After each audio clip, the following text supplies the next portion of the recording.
ubicarnos, hermanos, aquí en el capítulo 16 del Evangelio de Marcos.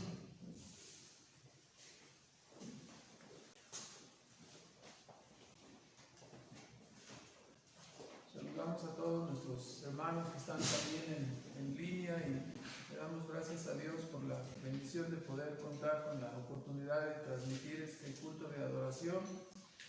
Y vamos a concluir en este día el estudio aquí en el capítulo 16 del Evangelio de Marcos. Entonces, vamos a hacer una oración, por favor. Nuestro Padre Celestial, agradecemos una vez más el cuidado y la bendición que nos has concedido de poder reunirnos. Gracias, Padre, porque tú nos proteges y tú nos guardas. Y pedimos ahora, Padre, que habiendo escuchado la adoración que hemos tributado a tu persona, ahora, Padre, nuestros corazones están agradecidos y también dispuestos para que tu palabra venga a nuestras mentes y corazones y sea atesorada y guardada, constituyéndose en ese principio de acción, en ese principio que reina y que gobierna en nuestras vidas y que nos hace de todo corazón, con la ayuda de tu Espíritu Santo, caminar en tus caminos y andar en tus veredas, Señor. Te bendecimos por la redención que has obrado en pro de nosotros y te rogamos que sigas extendiendo tu reino a través de esta poderosa palabra que es tu Evangelio, y que todos aquellos que tú has escogido para salvación sean atraídos y seducidos y bendecidos con la gran bendición que tú has provisto para todos tus hijos, Padre. Te damos gracias en esta mañana y te rogamos pues tu ayuda y tu dirección, la influencia de tu Espíritu Santo. En los méritos de Cristo Jesús te lo pedimos, Señor. Amén. Bueno, después vamos a tener el día de hoy 3 puntos. Este capítulo 14, como ya hemos escuchado, concluye con lo que sería la historia de la redención, ¿verdad?, que está registrada en los evangelios. Y el día de hoy hablaremos acerca de la resurrección. Después de considerar y contemplar la terrible maldad humana y diabólica que fue manifestada en el complot y la muerte de cruz que padeció nuestro Salvador, nos toca reflexionar en este escenario, este escenario que vimos, ¿no?, de una oposición cruel, de una oposición terrible en contra de nuestro Señor Jesucristo. Y es en este escenario donde Cristo Jesús hubo de practicar ese maravilloso amor de propósito, ese maravilloso amor de sacrificio para el cual Él descendió del cielo y para el cual Él se encarnó, ¿verdad? Fue un escenario de oposición, y allí en ese escenario demostró Jesús su amor entregándose voluntariamente por sus ovejas. Como dice el libro de Apocalipsis en el capítulo 13, versículo 8, aquel cordero que fue inmolado, ¿no?, desde antes de la fundación del mundo. Por supuesto, fue inmolado en el propósito divino, en la eternidad pasada, como acostumbramos decir, pero en la historia Él se encarnó, y así, encarnándose en la historia, se constituyó, ¿no?, en ese cordero salvador que hemos contemplado, ¿no?, aquí en la crucifixión y en su muerte en la cruz. Es importante reflexionar en este escenario del cual estamos hablando, porque este escenario de oposición, allí fue donde Cristo manifestó su amor hasta el extremo. Y es que nosotros somos mandados a imitarlo en esta práctica del amor de propósito. Y a veces no sé cómo encontramos un salvoconducto en nuestra mente que nos hace pensar que cuando los escenarios son de oposición y cuando los escenarios son contrarios, es como un pretexto para decir, entonces no tengo que hacer lo que tengo que hacer, ¿no?, de obedecer y de amar, ¿no? Por ejemplo, la esposa puede decir, no, si me tocó un esposo que no se sujeta, no, eso me da mi ocasión para no tener que cumplir con la parte que yo tengo que hacer, ¿no? o viceversa. Entonces, cada día somos llamados a mirar el ejemplo de Cristo. Él obró su amor de propósito y su amor de sacrificio en un escenario de oposición, en un escenario contrario, ¿no? Entonces, es precisamente en este escenario difícil que encontramos después de la crucifixión y la sepultura que se da este momento de la resurrección, ¿verdad? Ahora, los discípulos, como podemos entender, habiendo señalado entonces que el escenario de oposición, hermanos, no es pretexto para que nosotros no cumplamos lo que nos toca, ¿verdad? El ejemplo de Cristo nos lo dice todo. Entonces, este escenario continúa porque los discípulos estarían devastados por la muerte de su querido Salvador. Y hemos visto algo de este escenario porque cada uno de nosotros hemos perdido seres queridos. ¿Y cuál es el momento, no? ¿Qué es lo que sentimos? ¿Qué es lo que pensamos? En un momento llegamos a pensar que la vida ya no tiene sentido, ¿no? Decimos, no, ya no tiene caso vivir, ¿no? A veces cuando perdemos un ser querido llegamos a pensar, no, la vida ya no va a ser igual sin esa persona, nunca va a ser lo mismo, ¿no? Y así estamos reflexionando. ¿Sí? Ha sido una pérdida irreparable y ciertamente lo es, ¿no? Cuando perdemos un ser querido. ¿Sí? Todas las expectativas que teníamos, ¿no? Es que íbamos a viajar, es que teníamos estos planes, es que habíamos pensado, es que habíamos dicho, todo se viene abajo, no se derrumba. Y nos sentimos en un momento dado desesperanzados por lo que ocurre, ¿no? Y se experimenta cierta confusión y sentimos que, como a veces expresamos, ¿no? Sentimos que el mundo se nos viene encima, ¿verdad? Y surgen muchas dificultades, estamos pensando en las cosas que van a ocurrir, cómo le vamos a hacer, los problemas y los obstáculos se agigantan y nosotros nos hacemos pequeños en ese momento. Nos bloqueamos, nos angustiamos, lloramos y lo primero que pensamos es, no voy a poder salir adelante sin esta persona, ¿verdad? No voy a poder ir adelante sin esta persona, esta pérdida ha sido brutal para mí, no voy a poder. Y en algunas ocasiones llegamos a considerar y llegamos a cuestionar y a discutir con Dios, no decir, ¿por qué pasó esto? ¿Por qué me pasó esto a mí, verdad? Y vamos en ese espacio mirando cuál era el escenario, ¿no? De la pérdida de esa persona tan querida para los discípulos, para todos nosotros. Y veamos algunos textos, ¿no? Que nos indican que algo similar ocurrió con ellos en la muerte de nuestro Señor Jesús. Sí, de hecho, cuando nuestro Señor Jesús advirtió, dice, en esa noche que pudiéramos decir, esa noche trágica, ¿no? Dice, en esta noche todos ustedes me negarán, ¿no? Heriré al pastor y las ovejas serán dispersadas.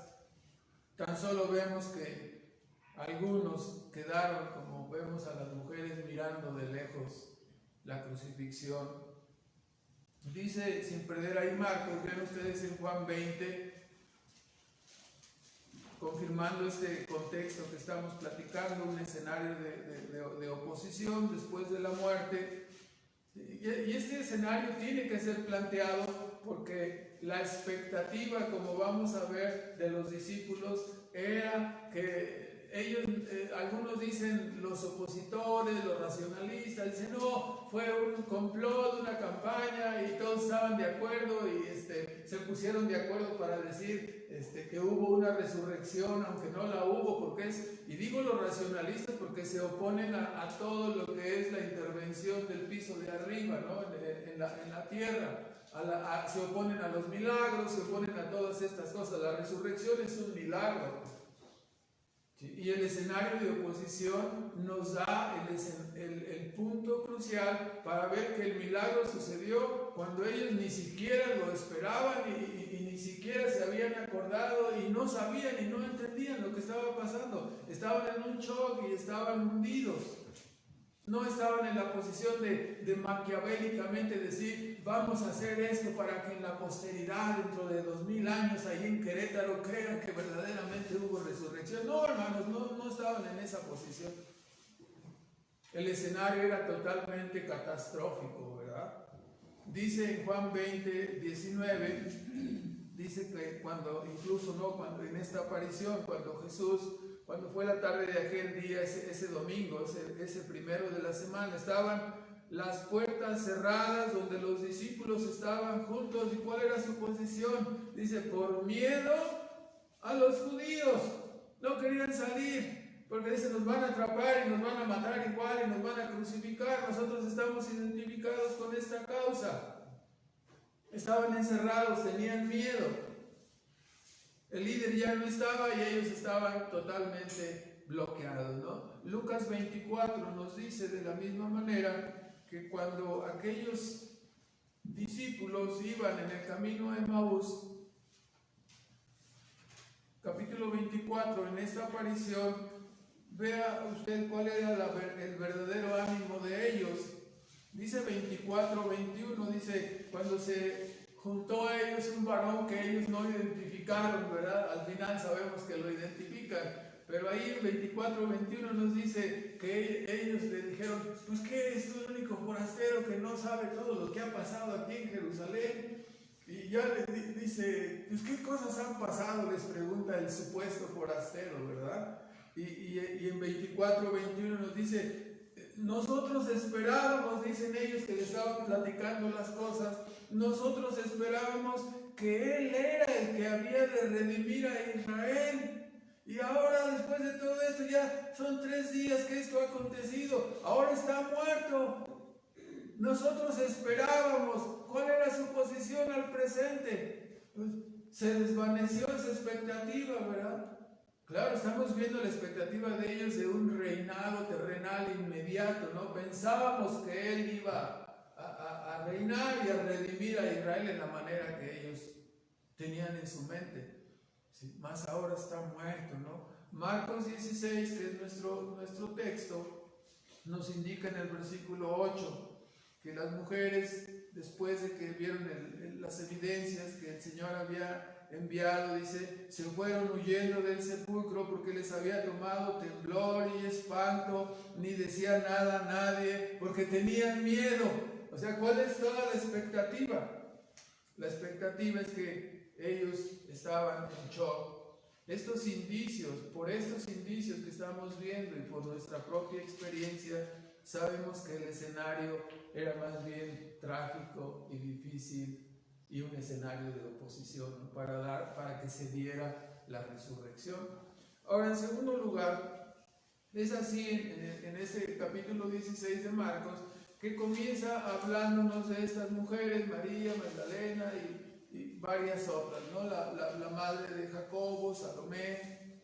Nos dice que al hablarnos de estas mujeres fueron al amanecer del día domingo, ¿verdad? El domingo empezó para nosotros el sábado a las 6 y al amanecer del domingo ellas ya no alcanzaron a hacer nada, ¿verdad? Entonces prepararon todo para ir muy temprano el domingo. ¿Sí? De acuerdo con la instrucción de Marcos, nos dice que ellas cuando terminó el sábado, cuando terminó el reposo, o sea, a las 6 de la tarde del sábado, ellas compraron las especias para estar listas para la mañana, para el amanecer, ir pero tenían en su mente una gran preocupación, como vamos a ver ahorita. Decía, ¿cómo le vamos a hacer nosotras? Ya ve que las mujeres las mujeres de antes, quién sabe, algunas de ahora sí pueden levantar hasta 100 kilos y todo eso, ¿no? Pero las de antes eran normales. Eran normales y estaban preocupadas que no iban a poder mover la piedra. Entonces, con este escenario de oposición, con este escenario de angustia, este escenario trágico, esto es algo así como cuando los joyeros sacan sus diamantes y los ponen sobre un paño negro, ¿verdad? Entonces, si los pusieran en un paño blanco no brillarían tanto, ¿verdad? Pero en un paño negro resaltan. así en este escenario de contradicción, la buena obra de estas mujeres sale a la luz, ¿no? La podemos observar. Estas mujeres, había muchas de ellas. De hecho, Marcos 15 nos dice en el versículo 40, Marcos 15, 40, que cuando estaban mirando la crucifixión, cuando Cristo estaba siendo crucificado, realizando su acto sublime de obediencia, de amor, dice, también estaban algunas mujeres mirando de lejos, entre las cuales estaban María Magdalena, María la madre de Jacobo el menor, de José y Salomé, las cuales estando aún él en Galilea le habían seguido y le servían, y otras muchas que juntamente con él habían subido a Jerusalén. O sea, algunos grupos, ya ve que ahora toman la idea de un grupo femenil, ¿verdad? Yo creo que es basado en algunos de estos pasajes, ¿no? Nos dice también en Lucas, en el capítulo 8, que el Señor había rescatado a algunas de ellas, bueno, a todas ellas que le seguían. Puedes ver ahí en Lucas 8, versículo 1 al 3. Y aconteció después que Jesús caminaba por todas las ciudades y aldeas predicando y anunciando el evangelio del reino de Dios, y los 12 con él, y algunas mujeres que habían sido curadas de malos espíritus y de enfermedades, María, que se llamaba Magdalena, de la cual habían salido 7 demonios, y Juana, mujer de Chuza, procurador de Herodes, y Susana, y otras muchas que le servían de sus haciendas. O sea, todas estas mujeres habían sido rescatadas, perdonadas, restauradas, y aunque no predicaban, eso es algo muy importante, ¿no? El ministerio de la mujer no es la predicación en el púlpito, ¿sí? Pero y esas mujeres, aunque no había pastoras como ahora quieren hacer las cosas, ¿no? Invadiendo la revolución femenil dentro de los preceptos absolutos de la Escritura, ¿no? Triturando la verdad de la Escritura, lo que acabamos de cantar, ¿no? La Santa Biblia, la Santa Palabra inspirada, regla de fe y práctica, pero muchos se han volado la barda y ahora ya hay pastoras y un montón de cosas, ¿no? Entonces, no obstante que ellas no predicaban desde el púlpito o no tenían señorío en la grey, ellas eran fieles seguidoras y servían de sus haciendas en la obra. Estaban contentas, no había la inquietud. Si no, es que yo siento que aquí debe entrar el principio. Ya sabemos ahora que los congresos ya no son de elección, sino ahora que los partidos están obligados a proponer candidatos en igualdad de circunstancias para que no se enojen las señoras, ¿verdad? Yo pensé que nada se enojaban en la casa, pero bueno, resulta que también en el Congreso. Perdón, no se vayan a enojar aquí también, me van a decir, el hermano ya es antifeminista. Soy bíblico, no soy anti nada, ¿verdad? En ese sentido. Entonces, esas mujeres aparecen ahora y servían al Señor. Son ellas quienes, en contraste con los atemorizados discípulos, tuvieron más pensamiento, ¿no? Y dijeron, bueno, vamos a terminar con aquel ungimiento rápido que hicieron José de Arimatea y Nicodemo, y vamos a hacerlo ya un poco más a fondo, ¿verdad? Y sin embargo, ellas pensaban en la oposición que encontrarían para mover la piedra. Así que vinieron al sepulcro temprano para esa preparación que querían hacer. Es una preparación que acostumbraban los judíos para evitar un poco la descomposición y específicamente evitar un poco el olor, ¿verdad?, de la descomposición. Ellas estaban pues pensando quién movería la piedra, cómo le vamos a hacer. No obstante que estaba ese obstáculo, es importante notar que no se detuvieron. Es decir, no les dio como a muchos, ¿no? Parálisis por análisis, ¿verdad? Hay personas que empiezan a decir, no, voy a hacer tal cosa, pero, y si no me hacen caso, y si no están de acuerdo conmigo, y ya, no, mejor no hago nada, ya no hace nada, ¿verdad? Entonces les da parálisis por análisis. Les pasa lo que aquel perezoso de Proverbios, ¿no? Que dice, hay en Proverbios 24, nos dice, voy a salir a sembrar. No, pero se ve como que está nublado, no, mejor no salgo a sembrar, ¿verdad? Voy a salir a sembrar, pero se ve que viene mucho viento, ya vi que se movieron así tantito, no, mejor me espero cuando no haya viento, ¿verdad? Y claro, nos dice el proverbio que en su opinión, el perezoso que piensa así, dice que en su opinión es más sabio que 7 consejeros, ¿no? Lo puede ver en Proverbios 26, 16. Cuando él piensa así, no, yo no soy tan tonto como ese que salió a sembrar, mira, le está haciendo viento y va a llover. ¿Me explico? Y ya no hace nada. Si hace aire, si hace calor, entonces hay personas que están así, ¿no? Se bloquean porque están pensando, ¿y la piedra quién la va a mover, no? Y si pasa esto, vete a hacer este encargo, le manda uno a las personas subordinadas que tienen en su casa, que generalmente son nuestros hijos, ¿verdad? No, mamá, no, papá, va a haber una colota, no, ahorita más tarde, mejor, o sea, a veces las personas tienen un carácter así, ¿no? Y cuando ya en la vida cotidiana ocurren las cosas, no hacen nada, ¿verdad? Porque todos están estorbando, todos están pensando en que no se va a poder, que se les va, pues pídele al maestro una revisión, es que yo pienso que sí va a ser, pues no, porque si se le pide la revisión se va a enojar y luego voy a tener que estudiar más y me lo voy a echar en contra y empiezan a levantar piedras, obstáculos y no hacen lo que tienen que hacer. Entonces, por eso es interesante, ¿no? En ese sentido, mirar a estas mujeres que tenían un propósito y el obstáculo estaba ahí realmente, pero ellas fueron a hacer lo que tenían el deseo de hacer, ¿verdad? No es como esto, otra vez repito, personas llenas de propósitos y deseos, pero que siempre hay una roca que les acaba impidiendo, que les detiene el clima o la conveniencia, ¿no? O quién sabe qué otra cosa pueda hacer, ¿no? Por ello estas mujeres son un buen ejemplo, ¿no? El obstáculo no las detuvo. Al final nos damos cuenta, ¿no? Cuando ellas llegaron ahí ya el temblor la réplica del temblor probablemente ya había ocurrido, porque hubo un temblor al momento de la crucifixión, de la muerte de Cristo. Esto sería probablemente una réplica de ese temblor. Ahora, al final la piedra estaba ya movida, ¿no? Como esta piedra, sabemos nosotros que muchos obstáculos son así como fantasmas y el Señor providencialmente acaba quitándolos. Hagamos el bien y no nos dejemos amedrentar por los fantasmas y obstáculos que a veces nos estorban, sean reales o imaginarios.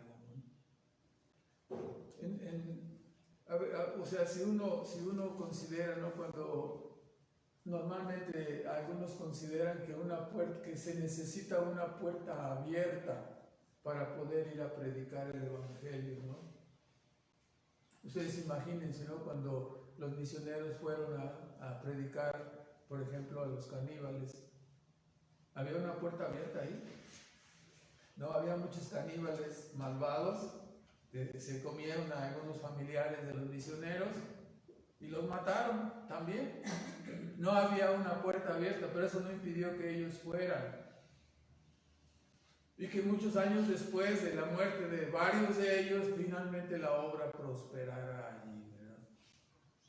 Entonces, hagamos el bien y no nos dejemos amedrentar por los fantasmas o los obstáculos reales o imaginarios. En una época como aquella, cuando la mujer tenía un papel muy subordinado, ellas sobresalieron apoyando la obra, ¿verdad? Sí, con oración y también en sentido material. O sea, hay muchas personas, mujeres, que llegan a pensar, no, pues es que yo en la iglesia no puedo hacer nada porque yo soy mujer. Entonces ya se bloquean y ya no hacen nada, ¿verdad? No, hermanas. O sea, pueden ser guerreras de la fe, apoyando en oración, apoyando la obra con su hacienda, con constancia haciendo estas cosas, aunque otros sean los que hagan la obra en la asamblea o otros varones sean enviados, pero definitivamente su intervención será recompensada. Nuestras mujeres, como vemos, inmediatamente fueron recompensadas. ¿Por qué? Porque ¿quién recibió primero el mensaje de los ángeles? Ellas. ¿Sí? ¿Quién vio por primera vez al Señor resucitado? María Magdalena y después las otras mujeres también. Y la pregunta sería, ¿tendrán recompensa en la eternidad? ¿Usted qué cree? Claro que sí, ¿verdad? Claro que sí. Entonces, pues, aunque Dios no necesita nada de nosotros, debemos considerarlo de esta manera. No es un privilegio y un honor servirle en lo espiritual y en lo material. Así es que imitemos y hagamos lo que estas mujeres hicieron, ¿no? Hagamos tesoros en el cielo. Veamos su ejemplo, ¿no? Ellas no huyeron, ellas no negaron al Señor, y aunque estaban mirando de lejos, siempre estuvieron dispuestas a estar ahí en la obra, ¿no? Apoyando. Y en la historia de esta iglesia, en la historia de las misiones que tenemos, hemos visto estas cosas, ¿no? Siempre hay mujeres fieles que perseveran y que son ejemplo para toda la iglesia, ¿no? Hay que hacerlo así, de esa manera. Ahora, entonces, así vamos ahora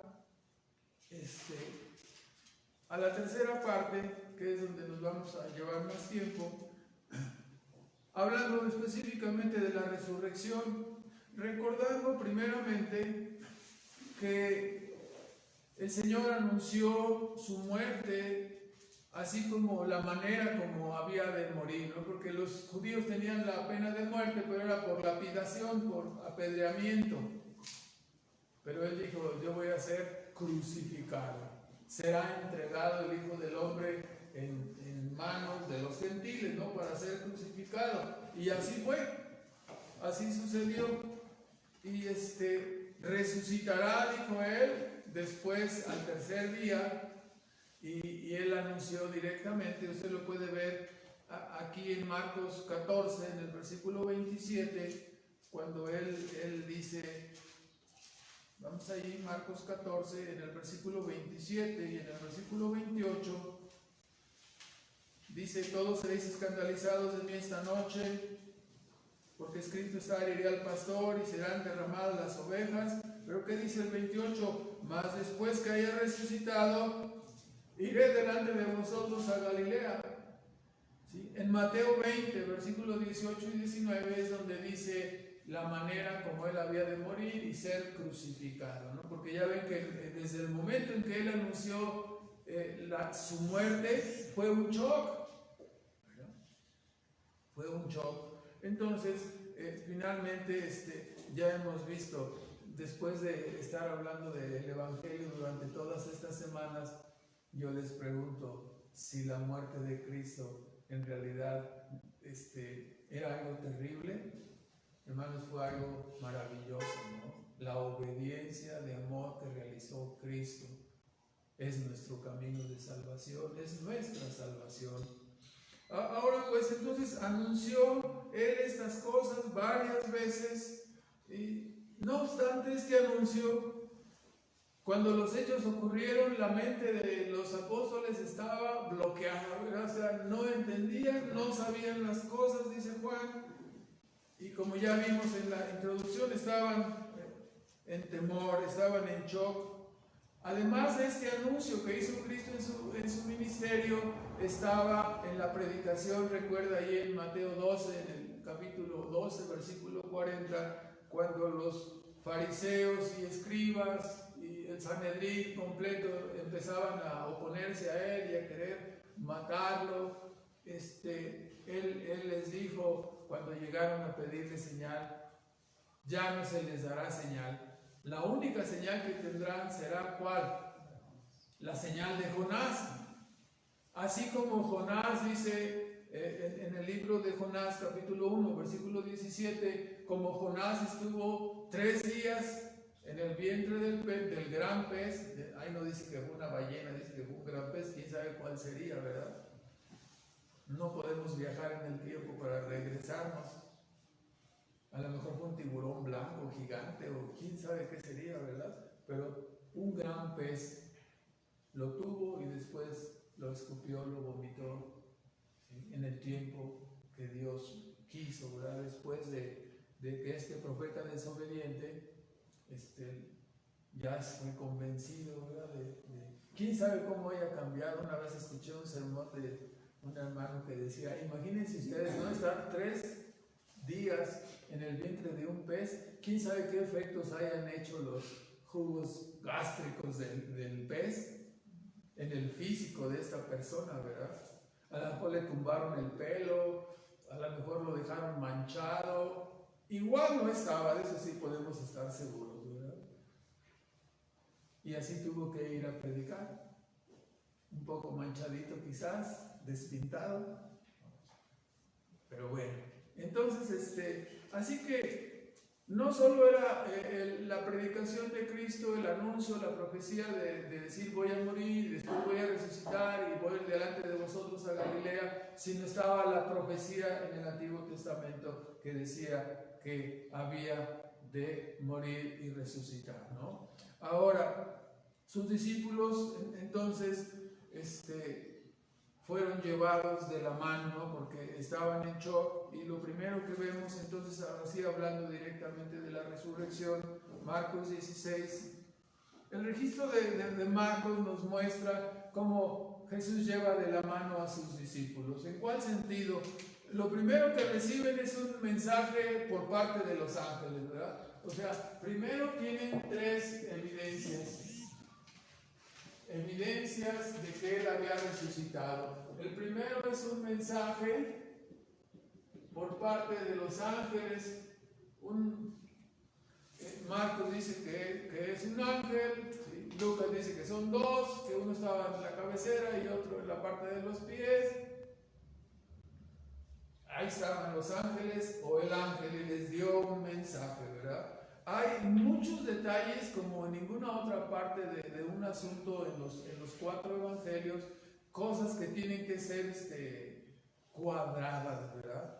Porque así como de repente como que no están en su lugar. Pero dejando esto, solamente nos vamos a fijar en que el mensaje angélico llegó, dice Mateo, que hubo un temblor provocado por el ángel, y el ángel se sentó, el ángel gigante se sentó sobre una gran piedra, que era la piedra que había de ser removida, y quedó el sepulcro abierto.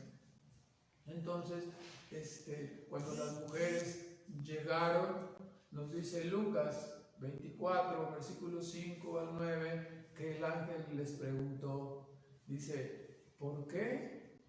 Bueno, antes de llegar a la pregunta, mientras el ángel espantó a los guardias y quedaron allí paralizados y se fueron corriendo, ¿sí? A ellas les dijo, vosotras no temáis, yo sé a qué vienen ustedes, vienen a buscar a Jesús, el que fue crucificado, no está aquí, ha resucitado. Entonces Lucas les pregunta, dice que le pregunta el ángel, ¿por qué buscáis entre los muertos al que vive? Vaya a Lucas, por favor, capítulo 24, y en el versículo 5, y vea este diálogo. Dice, como tuviesen ellas gran temor y bajasen el rostro a tierra, la pregunta del ángel fue, ¿por qué buscáis entre los muertos al que vive? O sea, el ángel está dando por sentado que ellos tenían la profecía de la Escritura. El ángel estaba dando por sentado, en Lucas 24, versículo 5, estaba dando por sentado que la predicación de Cristo les había enseñado que Él había de morir y resucitar, como ya lo hemos visto. Y Él les dice, no está aquí, mas ha resucitado. ¿Y qué les dice el ángel? Acordaos de lo que os habló cuando estaba en Galilea, acuérdense, diciendo que era menester que el Hijo del Hombre fuera entregado en manos de hombres pecadores y que sea crucificado y resucite al tercer día. Y el versículo 8 nos dice que entonces ellas se acordaron por las palabras, ¿no? ¿Sí? Se acordaron y así fue, ¿no? Como volviendo del sepulcro dieron las nuevas a los 11 y a todos los demás que estaban allí. Como estaba mencionando, vea Mateo 28, por favor, en el versículo 5. Los ángeles, nos indica el pasaje de Mateo, que mientras en el versículo 4 dice: de miedo de él los guardas se asombraron y fueron vueltos como muertos, y el ángel les dijo a las mujeres: no temáis vosotras, porque yo sé, o sea, yo no he venido para espantarlas a ustedes, yo sé que están buscando a Jesús que fue crucificado, ¿no? Entonces no está aquí, el anuncio está ahí, ha resucitado, como dijo, y dice: vengan y vean el lugar. O sea, ahí está la segunda evidencia, ¿no? El primero es el ángel, el mensaje angélico es un recordatorio. Ahora, la segunda evidencia es el sepulcro vacío. Asómense y vean el sepulcro, que no hay nadie, está vacío. O sea, se equivocan quienes piensan que la piedra fue removida por el ángel para que saliera Jesús. Ahorita vamos a ver que no fue así, ¿verdad? En realidad fue removida como una evidencia para que los testigos vieran, en este caso las mujeres, y después de que dieron aviso, ¿se acuerdan que se vinieron corriendo como de rayo Pedro y Juan y vieron el sepulcro vacío? Esta era una evidencia también. Entonces tenían el mensaje angélico y de la resurrección y el sepulcro vacío. Este mensaje angélico era un recordatorio de la profecía, ¿verdad? Que les había de cuadrar en su mente y decir: no, pues sí, esto es lo que está pasando. Entonces está la evidencia, pero nos damos cuenta que estas primeras dos evidencias, pues de todas maneras ellos nos registra Marcos que no creyeron, ¿verdad? Que no creían a las mujeres, pensaban que estaban mal de su mente. Agregue una tercera evidencia, ¿no? La tercera evidencia es manifiesta cuando llegan Pedro y Juan corriendo al sepulcro vacío y lo ven. ¿Pero qué es lo que ven? Dice: vieron allí los lienzos y vieron ahí el sudario. O sea, los lienzos es las sábanas que envolvían el cuerpo, que estaba lleno de especias aromáticas, ¿verdad? Traídas aproximadamente como 100 kilos, o sea, era una cosa muy grande. Y el sudario era el envoltorio de así como la toalla que luego se envuelven las señoras así saliendo de bañar, y se dan una vuelta ahí, unas 3-4 vueltas, y ahí está la toalla de 2 metros, ahí en la cabeza la tiene, ¿no? Entonces, ahí estaban los lienzos. ¿Qué es lo que les impresionó? Vea Juan 20. O sea, ¿por qué se constituye esto en una evidencia? Vea en Juan 20, en el versículo 4, dice: corrían los dos juntos, mas el otro discípulo, que es Juan, corrió más rápido que Pedro y llegó primero al sepulcro, y bajándose a mirar, vio los lienzos echados, mas no entró. Luego llegó Simón Pedro siguiéndole y entró en el sepulcro y vio los lienzos echados y el sudario que había estado sobre su cabeza, no puesto con los lienzos, sino envuelto en un lugar aparte. Entonces nos dice: entró también el otro discípulo que había venido primero al sepulcro, y dice que vio y creyó. O sea, ¿por qué vio y creyó? El asunto es que tanto los lienzos como el sudario estaban acomodados en su lugar. Era un milagro. Hace mucho tiempo que hablamos sobre el Evangelio ahí en Marcos, tocando este tema de la resurrección, y dijimos que era como un capullo donde sale, ahí está un gusanito adentro, y ya cuando desaparece y sale la mariposa y queda el capullo en su posición, en su lugar. Esto es lo que ellos observaron: los lienzos y las especias así en su posición, o sea que, ¿cómo salió de ahí? Fue un acto soberano, ¿no? No es difícil imaginarlo porque nosotros sabemos, ¿no? Que él hizo un milagro allí. El remover la piedra no era para que Jesús saliera. Sabemos porque el cuerpo resucitado de Jesús era capaz de aparecer y desaparecer.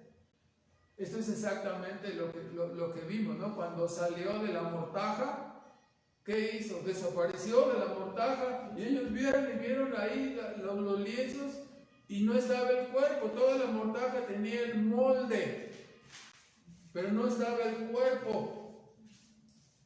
Y no es extraño. ¿Qué hizo? Desapareció, había resucitado, su cuerpo ya se movía a través de las paredes y se transportaba de una manera que estamos viendo, de aparecer y desaparecer. Cuando iban los discípulos camino a Emaús, se juntó a ellos y luego cuando partió el pan y que ya vieron que era él, ¿qué dice que ocurrió? Desapareció de su vista.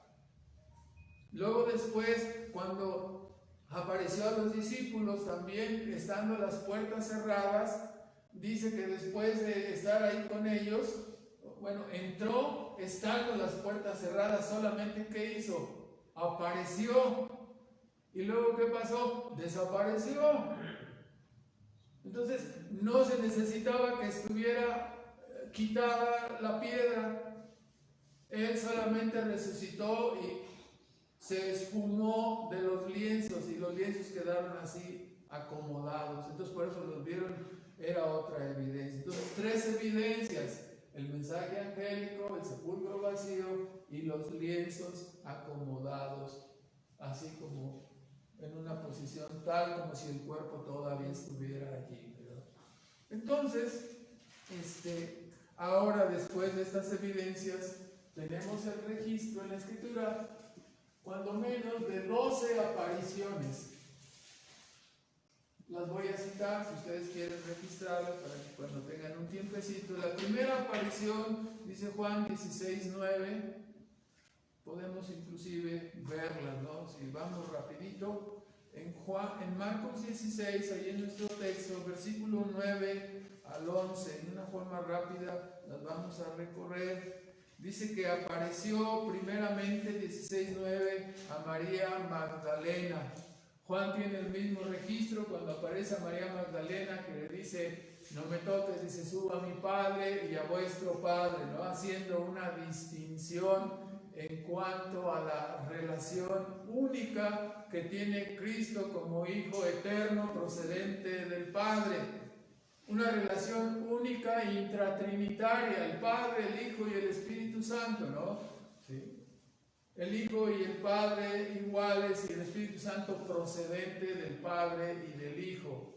Una comunión donde Cristo procede eternamente, no es engendrado, no es creado, sino procede eternamente del Padre. Y dice, y vuestro Padre, sabemos nosotros, somos sus hijos por adopción. O sea, entonces es una relación diferente. Nosotros no estamos en la posición que está Cristo procediendo eternamente del Padre. Estamos unidos ahora a Cristo y por medio de Él tenemos relación con el Padre, ¿no? Pero es una relación especial, ¿no? Ahora, en segundo lugar, se presenta Mateo 28, del 8 al 10, a las mujeres después de que regresaban del sepulcro vacío. Mateo 28, versículo 8 al 10 nos dice: saliendo ellas de gozo del sepulcro, fueron corriendo a dar las nuevas a los discípulos, y mientras iban a dar las nuevas a los discípulos, les salió al encuentro diciendo: salve. Ahí está otra aparición, ¿verdad? Regresando ahí a estas mujeres. Nos dice también en Lucas 24, que ya hemos visto, que se apareció a los discípulos en el camino a Emaús, pero de tal manera, Lucas 24, desde el 13 al 32, está registrado que se aparejó con ellos a platicar, pero no le reconocían. Y al final, cuando quedó con ellos para partir el pan, orando, ¿sí? Al partir el pan, vieron que era él, pero desapareció de sus ojos. En Lucas 24:34 nos dice también ahí, Lucas 24:34, vamos repasando rápido. Cuando llegaron los que iban camino a Emaús y regresaron para decir hemos visto al Señor, se encontraron con los discípulos reunidos, dicen 34, que decían, ¿ha resucitado el Señor verdaderamente? Y ha aparecido a Simón. Entonces, otra aparición. En quinto lugar, Juan 20:19, apareció a los apóstoles sin que estuviera allí, ¿se acuerdan quién? Tomás, ¿verdad? Tomás, llamado el Dídimo, 20:19. Como fue la tarde aquel día, el primero de la semana, el domingo, estando las puertas cerradas, traspasó las puertas, solo apareció donde los discípulos estaban juntos por miedo de los judíos. Vino Jesús y se puso en medio de ellos y les dijo, paz a vosotros. Juan 20:26.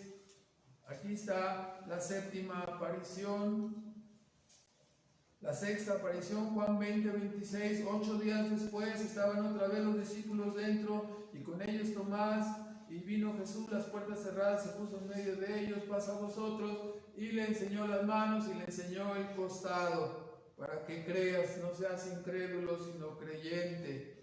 En séptimo lugar, Juan 21, versículo 1 y 2. Después se manifestó Jesús otra vez a sus discípulos en el mar de Tiberias, esto es el mar de Galilea por el lado del oeste, y manifestándose de esta manera estaban juntos Simón, Tomás, llamado Dídimo, Natanael, eran 7 discípulos, ¿sí? Y estaban pescando. Ocurrió el milagro de que tuvieron aquella pesca milagrosa, ¿no? Y después comieron pan y un pescado con el maestro. En octavo lugar se apareció Mateo 28, versículos 16 y 17. Se apareció probablemente en el sermón, donde fue dado el sermón del monte, Mateo 28, versículo 16. Solo dice un monte en Galilea, 28, 16. Mas los 11 discípulos se fueron a Galilea, al monte donde Jesús les había ordenado, y como le vieron, obviamente resucitado, le adoraron. Dice, algunos dudaban. Luego, en noveno lugar, 1 Corintios 15, cuando el caso del apóstol Pablo es un caso singular, donde el Señor se presenta a él personalmente. Cuando Pablo narra esto, nos dice aquí en las apariciones, 1 Corintios 15, 6, cuando él dice, debemos recordarlo, ¿no? Pablo recibió el Evangelio directamente de Cristo por revelación. Y dice en 1 Corintios 15, 6, cuando él está narrando la resurrección, el tema, tocándolo, explicándolo, dice, después apareció a más de 500 hermanos juntos, de los cuales muchos viven aún y otros son muertos.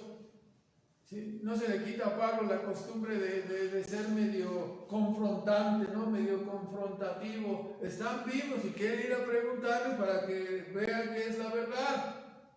Tienen tiempo, ¿no? Para que si no regresen y me dicen, eres un mentiroso, vayan a preguntarles. O sea, era algo que no podemos hacer el día de hoy, pero que lo podemos usar como un argumento, puesto que alguien que lo vio lo está diciendo, como es Pablo. En el versículo 7 dice, después apareció a Jacobo, que es el hermano del Señor. Después dice a todos los apóstoles. Y después el 11º lo encontramos en Hechos 1, en el momento de la ascensión. Hechos 1, versículo 10 al 12, donde aparece resucitado y nos dice que estando con los ojos puestos en el cielo, entre tanto que él iba, 2 varones se pusieron junto a ellos en vestidos blancos, los cuales también dijeron, ¿qué estáis mirando? Este mismo Jesús que ha sido tomado de vosotros en el cielo, así vendrá como le habéis visto ir al cielo, ¿no? en las nubes. Entonces se volvieron a Jerusalén, del monte que se llama del Olivar, el cual está cerca de Jerusalén, a un día de camino, ¿no? Camino de un sábado, dice. Y 1 Corintios 15, 8, de donde acabamos de salir, donde Pablo nos dice, y al último de todos se apareció a mí, dice, como un abortivo. Entonces, aquí están 12 apariciones señaladas en la Escritura. A Pablo se le apareció y le tumbó del caballo ahí en el camino a Damasco, ¿no? Con razón, Lucas escribe en su Evangelio en el capítulo 1, versículo 3. Hay muchos versículos preferidos, casi desde Génesis hasta Apocalipsis, ¿verdad? Pero este es uno de los preferidos. Uno dice que me ha parecido a mí escribirte, Teófilo, ¿no? Dice también a mí, después de haber entendido todas las cosas desde el principio con diligencia, escribírtelas por orden, ¿no? Muy buen Teófilo. Dice, es tan favorito que ya no encuentro lo que quiero encontrar aquí. Déjenme ver si no está mal aquí.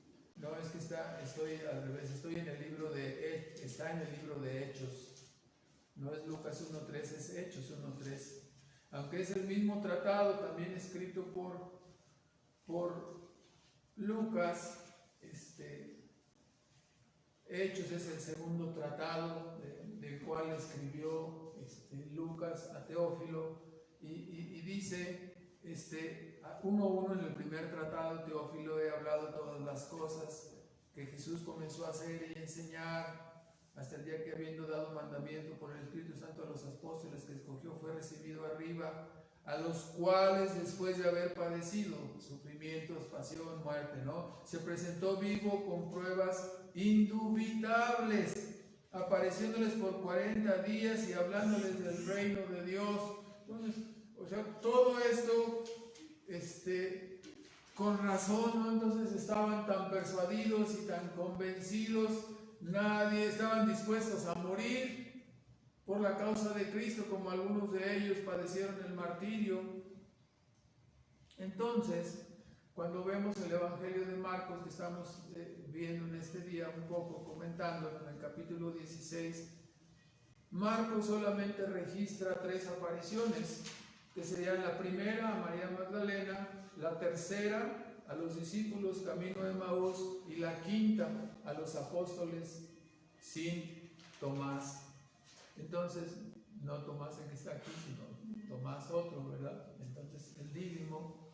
Entonces, así, lo que sí registra Marcos, no las 12, pero sí vemos que lo que sí registra es el hecho de que la reacción de todos los discípulos ante el anuncio, ante las evidencias y ante las apariciones, las dos cosas, una reacción de incredulidad. Sí. Aunque se les apareció de todas maneras como que no lo creían. ¿Sí? Así en 16:14, cuando Jesús vuelve a aparecer a ellos, estando las puertas cerradas, recordamos que también lo menciona Juan, 16:14, estando sentados a la mesa, les censuró su incredulidad y su dureza de corazón, que no hubiesen creído a los que le habían visto resucitado. Entonces, a pesar de las evidencias, a nosotros decimos, no, nosotros con las puras evidencias ya con eso nosotros hubiéramos reaccionado de una forma similar, ¿no? Ya lo sabemos. Este contexto de incredulidad y toda la reacción de los discípulos es importante, ¿no? Porque se encuentra enseguida la gran comisión que Él dio a sus apóstoles, pero debemos notar que Él les dice en el versículo 15, ¿sí? Y por todo el mundo predicar el Evangelio a toda criatura. El acto sublime de amor. O sea, todo esto que estamos viendo aquí lo tenemos compendiado en 4 evangelios, ¿no? Esos 4 evangelios los podemos mencionar como la historia de la redención. Esa historia de la redención mencionada por cada uno de los 4 evangelios constituye el evangelio mismo, desde la encarnación hasta la pasión, la muerte, la resurrección de Cristo, ¿no? Eso se constituye en la historia de la redención. Todo ese espacio está narrado, ¿sí? Por eso se llaman los evangelios, es la historia de la redención. Ellos están dando testimonio de la verdad, testimonio de que el Hijo del Hombre vino del cielo a la tierra, se encarnó y realizó esta obra, este acto sublime de amor. Es el evangelio completo. Entonces aquí les comisiona a él. Mateo dice: toda autoridad después de la resurrección, toda autoridad me es dada en el cielo y en la tierra, por lo tanto, vayan a predicar, ¿verdad? Y así recibirían el poder de lo alto para ir y predicar. Y dice el Señor en el versículo 17: y estas señales seguirán a los que creyeren. Y es que como ellos acababan de mostrar tanta incredulidad, es posible que fueran a predicar, pero estaban dudando si sería cierta o no la resurrección, entonces las señales no ocurrirían. Pero a los que creyeran,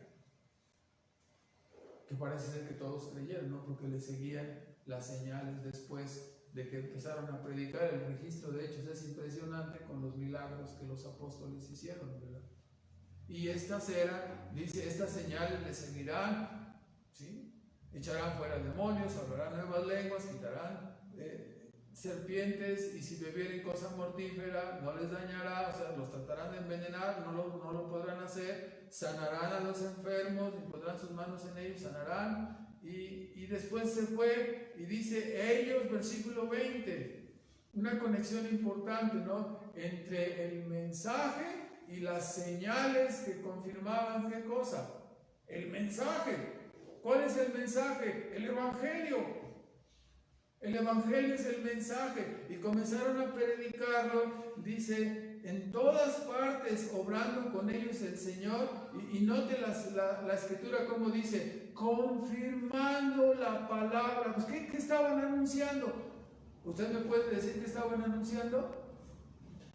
El evangelio. Estaban anunciando la encarnación, la predicación, el testimonio, la vida, la obra, la muerte y la crucifixión y la resurrección de Cristo. Eso era lo que anunciaban. Y el Señor confirmaba esta palabra con las señales que seguían. ¿No me crees a la palabra? A ver, aquí está. Este es el mensaje de la vida. ¿Ves este muerto? Lo resucitaban. ¿Ves este enfermo? Lo sanaban. Un mensaje respaldado ¿con qué? Con milagros, prodigios y señales. Entonces, el testimonio que nosotros tenemos, el registro aquí de 4 evangelios, es el testimonio de personas que fueron testigos de primera mano. Entonces, incluso vea en Juan 20 cómo en forma simbólica les da el Señor la autoridad. En el registro de Juan, que sabemos que es un evangelio complementario, cuando Juan escribió su evangelio, no registra lo que ya habían dicho los otros 3 evangelistas. Es evidente que los tenía enfrente y estaba hablando con forma complementaria en su evangelio. Entonces él habla en el capítulo 20, en el versículo 22, como hubo dicho esto, ¿no? Sopló y díjoles, tomad el Espíritu. O sea, les dio la autoridad. A los que remitieren los pecados les son remitidos o perdonados. A quienes los retuvieren serán retenidos. Obviamente la Iglesia Católica toma esto como yo traigo la decisión del perdón de tus pecados, te la vendo en indulgencia, ¿no? O sea, todas las atrocidades que han hecho. Pero no es esto lo que quiere decir el versículo. Esta autoridad es declarativa. ¿Qué quiere decir esto? Que Dios dio a su iglesia una autoridad declarativa. La iglesia la ejerce cuando recibe a sus miembros en la membresía de la iglesia, o cuando los expulsa y dice, tú ya no te estás conduciendo como un creyente, ya volviste a tus pecados, te sacamos la tarjeta roja y te decimos estás fuera, ¿no? Si no muestras un verdadero arrepentimiento, confesaremos nosotros al expulsarte que estás fuera de la membresía, que no eres verdaderamente un hijo de Dios. ¿Sí? Dijimos porque diste evidencias de ser un hijo de Dios, pero ahora ya no tienes las evidencias, entonces sacamos la tarjeta roja. Es una autoridad declarativa. No es que yo traiga la tarjeta y usados, porque si se enojan conmigo saco la roja. No, ese tipo de autoridad no le fue dada a la iglesia. Es una autoridad declarativa para apreciar si la obra del Espíritu está en una persona o si la obra del Espíritu no está en una persona. Entonces, esa es la autoridad que recibieron, ¿no? Aquí está en el versículo también a los que les fueres perdonados los pecados y quienes no. Pero además de esta autoridad, los apóstoles recibieron, como estábamos viendo, las señales y prodigios, Marcos 16, 20 que leímos, que este poderoso mensaje de su palabra sería confirmado por las señales que acompañarían a los mensajeros. ¿Esto ocurrió nada más con los apóstoles? No. Usted revisa a Moisés y ¿qué es lo que ocurre? No, dice, me mandas sin armas a decirle a Israel que yo voy a ser el libertador. No, no te voy a mandar sin armas. Te voy a dar milagros y prodigios y señales para que reconozcan que tú eres profeta de Dios. Mete la mano, tira el bastón, prodigios y señales, ¿no? Esta relación está en toda la Escritura. Si ve usted a Eliseo, a Elías, es lo mismo. Eran corroborados los profetas de Dios con prodigios y señales. Aquí está en la Escritura. Ahora es el único pasaje, no. Vea en este caso como en 2 de Corintios, en el capítulo 12, estos señales y prodigios eran precisamente señales apostólicas. Dice Pablo en 2 de Corintios 12, en el versículo 11, recordando que los corintios estaban diciendo, no, nosotros preferimos a Pedro o a Apolos, y yo soy de Pablo, y dice, no, dice, y algunos negaban que Pablo fuera verdaderamente apóstol. Creo que no era muy favorecido físicamente a lo mejor Pablo, ¿no? Entonces decían, no, es un pobre ahí, flacucho, debilucho, ¿se acuerdan que estaba enfermo de los ojos? Algunos piensan que eran conjuntivitis o vaya usted a saber qué cosa tendría, pero su apariencia no era muy buena, ¿no? Entonces como que era un poco menospreciado, y Pablo defiende su apostolado y dice 12:11, después de decir, ustedes hablan lenguas, yo hablo más lenguas que todos. ¿Quieren experiencias? Yo fui al cielo, fui llevado, no sé si en la carne o en el espíritu, estuve en el cielo y oí cosas inefables que no me está permitido hablar de ellas. Pero si quieren saber más, 12:11, heme hecho un necio en gloriarme, en decirles todas estas cosas, pero ustedes me obligaron, pues yo había de ser alabado de ustedes, siendo un padre espiritual para ustedes, pero porque nada he sido menos que los sumos apóstoles, aunque nada soy. Con todo esto, dice Pablo, las señales de apóstol han sido hechas entre vosotros con toda paciencia, en señales, prodigios y maravillas. O sea, yo también traigo las credenciales apostólicas, no nada más ellos. Es exclusivo de ellos. Estas señales acompañarán a los que creyeren, ¿no? A los apóstoles en este caso que creyeren. Así pues, como los primeros apóstoles, Pablo también era testigo de la muerte y la resurrección de Cristo. Vemos esto ahí en Gálatas, por favor, ya que estamos en el tema, repasamos aquí de una vez, en el versículo 11 y 12, dice Pablo, os hago saber, hermanos, que el evangelio que ha sido anunciado por mí no es según hombre, pues yo no lo recibí de los hombres, no, ni lo aprendí de hombre, sino por revelación de Jesucristo. ¿Qué es esto? Cuando fue el ministerio de Cristo, Pablo no era convertido. Él no estuvo los 3 años que predicó Cristo. Él no le vio resucitado junto con los demás. ¿Qué fue lo que ocurrió? En una forma personal el Señor se le apareció y le enseñó todo el evangelio. Versículo 18 nos dice Pablo, aclarando esto, dice, cuando agradó a Dios desde el 16 revelar a su Hijo en mí para que lo predicasen los gentiles, no conferí con carne y sangre. O sea, no me puse a preguntar si el evangelio que yo recibía era igual al que recibieron los otros apóstoles. Ni fui a Jerusalén a los que eran apóstoles antes que yo, sino que yo me fui a Arabia y luego a Damasco, y hasta después de 3 años, dice el versículo 18, fui a Jerusalén a ver a Pedro y ahí estuve con ellos. Yo ni los conocía a ellos, pero él ya predicaba el Evangelio. Y cuando los fue a ver, nos dice en 2:9 de Gálatas, que fueron y lo escucharon, dice, a ver, oímos que eras perseguidor y ahora predicas el Evangelio, a ver, dinos qué. Dice, y cuando me oyeron, entonces dijeron, no, es el mismo Evangelio, 2:9, entonces como vieron la gracia que me era dada, Jacobo y Cefas y Juan, que parecían ser las columnas, nos dieron las diestras de compañía a mí y a Bernabé, para que nosotros fuésemos a los gentiles y ellos a la circuncisión. O sea, Dios escogió a 12, uno salió volando, que era Judas, se perdió el hijo de perdición, y hubo uno que fue sustituido, y en este caso después apareció otro apóstol fuera de tiempo, abortivo, fuera de tiempo, y fue constituido y le fue entregado el Evangelio. Cuando estos se juntaron, se compararon los Evangelios y traían la misma Biblia, la misma revelación, ¿verdad? Esto es lo que estamos viendo aquí. Es algo maravilloso. Entonces, de la misma manera, cuando Pablo dice, oye, ¿también trae señales y milagros? También me acompañan, aquí están milagros y prodigios. También tengo las señales de apóstol, no solamente ustedes. Entonces, estaba defendiendo su apostolado. Cuando vemos en Hebreos 2, por favor, ya abandonamos un ratito ahorita Marcos 16, pero estamos aquí muy entretenidos.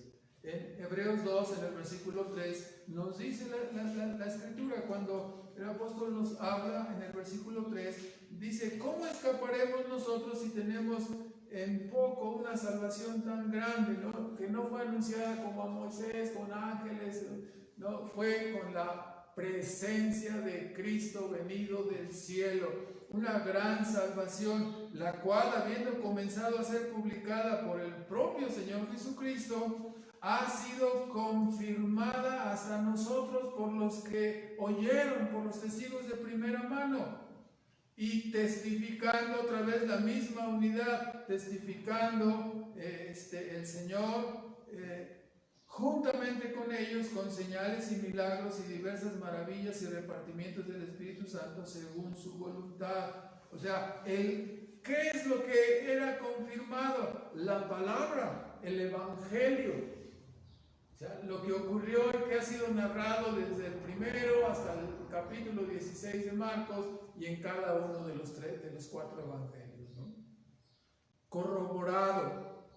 Vean en Hechos también, en el capítulo 14, cuando Pablo estaba predicando en su primer viaje misionero en Iconio, ahí en el capítulo 14 y en el versículo 3, nos dice 14:1, aconteció en Iconio que entrados juntamente en la sinagoga hablaron de tal manera que creyó una grande multitud y asimismo de griegos, mas los judíos fueron incrédulos, incitaron y corrompieron los ánimos de las gentes contra los hermanos. Con todo eso se detuvieron allí mucho tiempo, confiados en el Señor.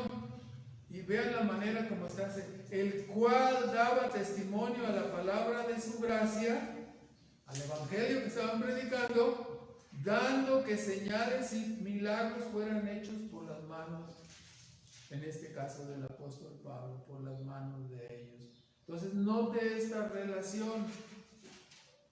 Esta interpretación bíblica no les gusta, ¿no? Cuando yo hace más de 30 años escuché por primera vez la interpretación de Marcos, lo que a mí me dijeron, no, mira, aquí está, Marcos 16 enseña que cuando tú crees tienes que hablar lenguas y tienes que hacer esto y esto y esto. No, hermanos, no es para cada persona. ¿Sí? Son señales y prodigios que acompañaron a este evangelio poderoso desde la presencia de Cristo y después el testimonio de los testigos de primera mano que eran los apóstoles. ¿Sí? Esas señales corroboraron el evangelio que ahora tenemos aquí registrado. Ellos lo escribieron y está aquí para nosotros en la Biblia ahora. ¿Sí? O sea, todo esto echa por tierra la interpretación de muchos grupos evangélicos que quieren hoy día tener estos dones extraordinarios, ¿sí?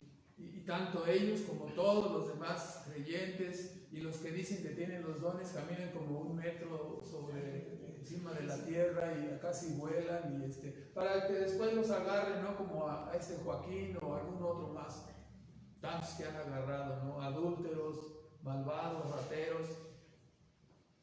Claro, ¿no? Hay que decirlo, hermanos. Nadie me puede platicar eso. Yo estuve 6 años metido en un grupo así, ¿no? De verdad, hermanos, no es que me esté jactando, me vi obligado a decirlo también, ¿verdad? Pero el punto es que los milagros de los cuales dan testimonio, ¿cuáles son? Dan el milagro que encontraron un estacionamiento en la hora pico. ¡Gloria a Dios! Encontraron un estacionamiento en la hora pico. ¡Un milagro! O que el Señor les sustentó porque no tenían nada para comer y salieron a la calle y se encontraron un billete de 100 pesos y con eso ya subsistieron. ¡Un milagro! No, eso no es un milagro. A alguien se le cayeron en 100 pesos, usted se los encontró.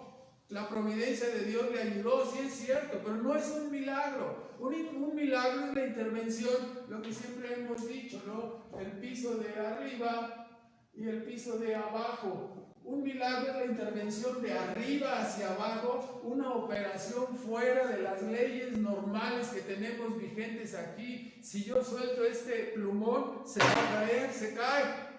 Si yo suelto el plumón y se queda flotando, es un milagro. ¿Me explico? Es algo contrario a las leyes normales. Eso es un milagro. No es encontrar un estacionamiento, no, nada de eso es un milagro. Un verdadero milagro es que un cuate esté ciego, que sus ojos estén secos y sin hacerle ninguna operación se restablezcan conexiones eléctricas, electrónicas y todo lo que hay ahí, músculos, y el cuate simplemente por llenarle los ojos de lodo se los lavan y luego ya ve. ¿Qué es? Un milagro. Entonces, Dios es soberano y puede hacer milagros cuando quiera. Pero los milagros fueron hechos con un solo propósito. ¿Cuál? Confirmar el mensaje, como estamos viendo. Para eso fueron dados los prodigios y señales. Pregúntenle a los que dicen que tienen todavía esos dones, ¿cuántos han resucitado? Y te van a decir ninguno. Después de que estés en una iglesia que cree eso y traigan un bebé muerto y esté más de un día ahí, ¿sí? Con la esperanza de que lo resuciten, y ninguno de los obradores de milagros, ni con lágrimas de los padres ni de nadie, jamás resucitó, se lo llevaron a enterrar.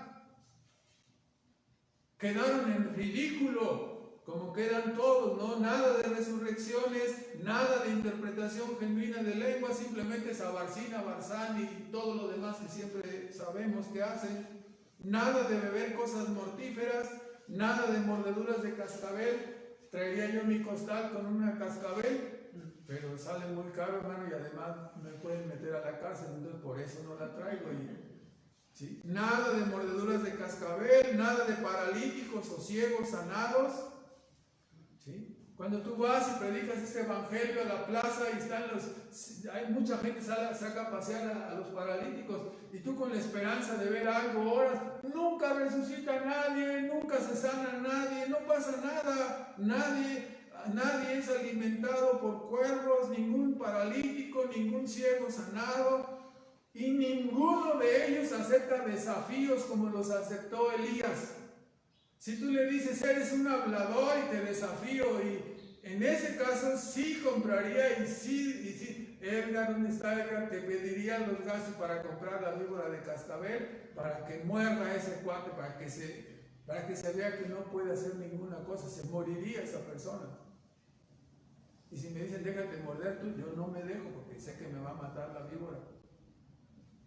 Creo el evangelio, pero no me voy a dejar morder por una serpiente. Entonces, la palabra les pone en su lugar. Ellos están destinados a ser aquellas personas acerca de las cuales Mateo dijo en el capítulo 7, tiene el registro de lo que dijo Cristo.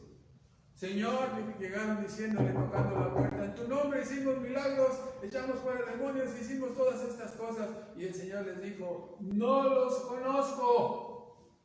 Hacedores de maldad, obradores de maldad. no son predicadores del verdadero evangelio, son obradores de maldad. Es lo que señala la Escritura. Terminamos con algunos comentarios. Me desvío un poco de esta parte de Marcos, pero como es para confirmar, las señales son para confirmar el evangelio. Ahora, en primer lugar, hermanos, la resurrección es la nota de triunfo en la historia de la redención. Es una campana. Marcos y cada evangelio nos dan una perspectiva completa de esta gran historia, ¿no? La historia de la redención. Véala completa, ¿no? Desde el capítulo primero, desde su encarnación, la profecía prometida y cumplida, hasta su pasión, su muerte y su resurrección. Es el evangelio completo, es una obra completa. Cuando decimos en la persona, en la obra, es todo el evangelio completo, es la historia de la redención, comenzando desde la encarnación y culminando con la pasión, muerte, resurrección y ascensión de Cristo. Este es el testimonio de la verdad que ha sido dado por Dios a través de su Hijo.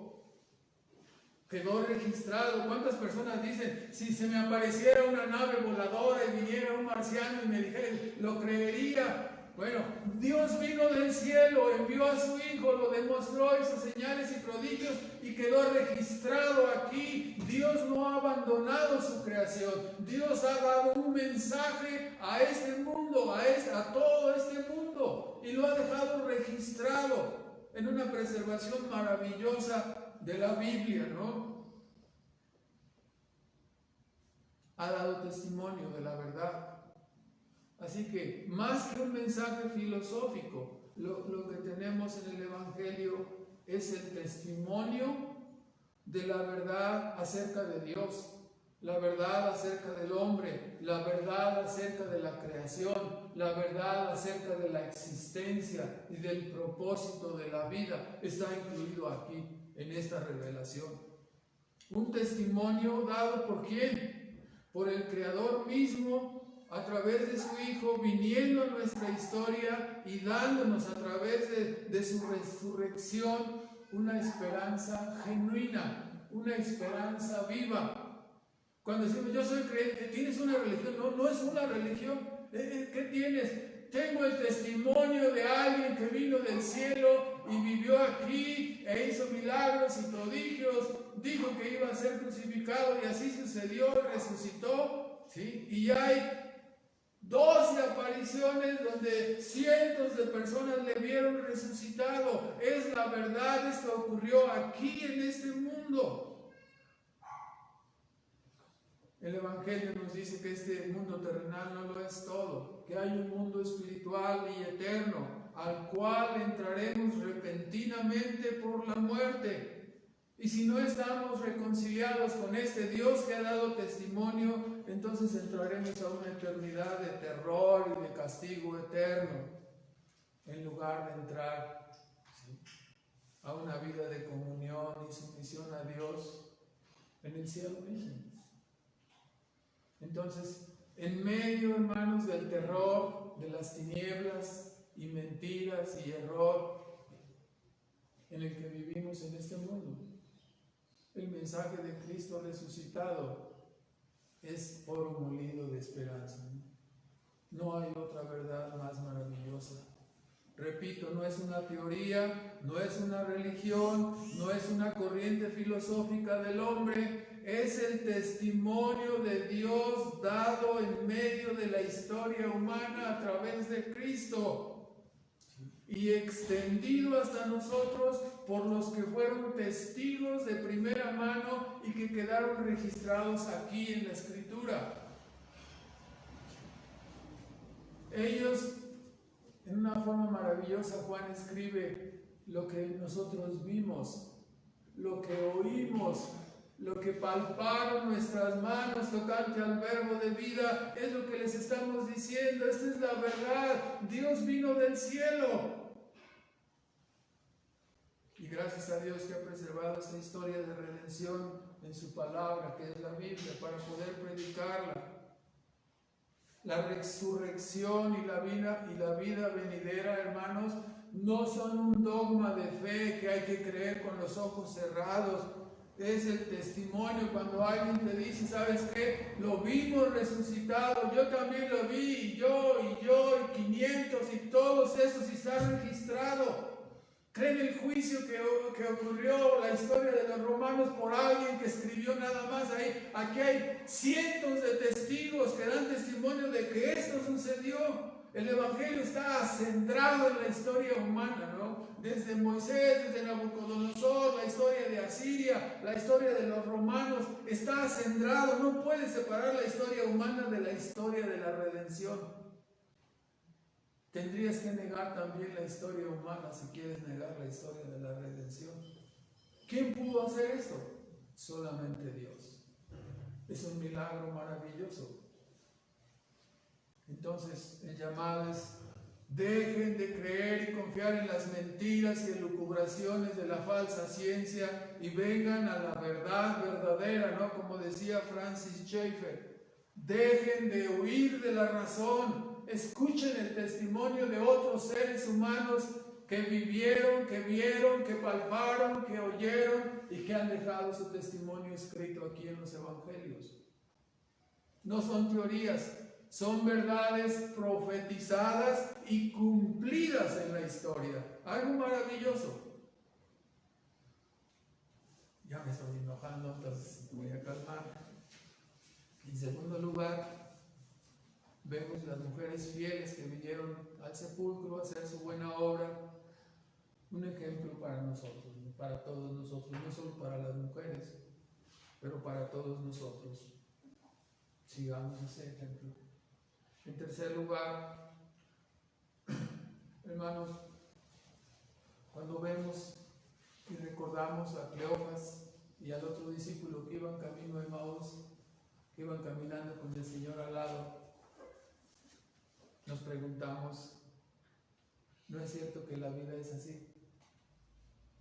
Vamos caminando en este mundo y enfrentamos muchas circunstancias y como que nos sentimos solos y luego nos damos cuenta a través de que pasa el tiempo que el Señor estuvo con nosotros guardándonos, preservándonos, guiándonos a través de su palabra.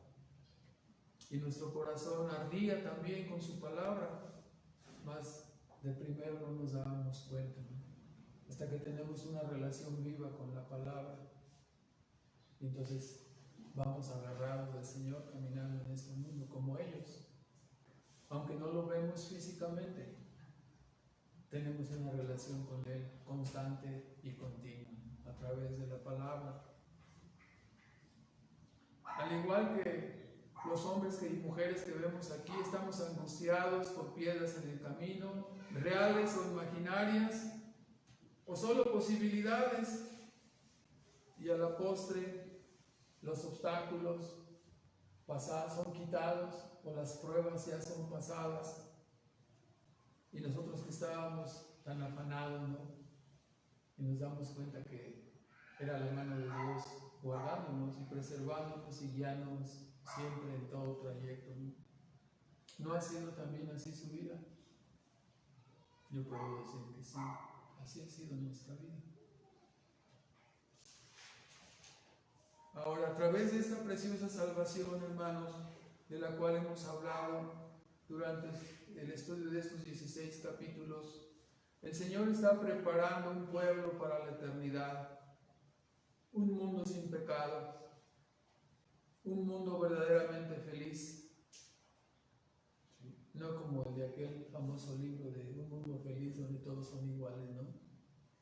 Sino un verdadero mundo feliz, en una vida de dependencia y sumisión al Creador, y ahora que conocemos también no solo como Creador, sino como Redentor.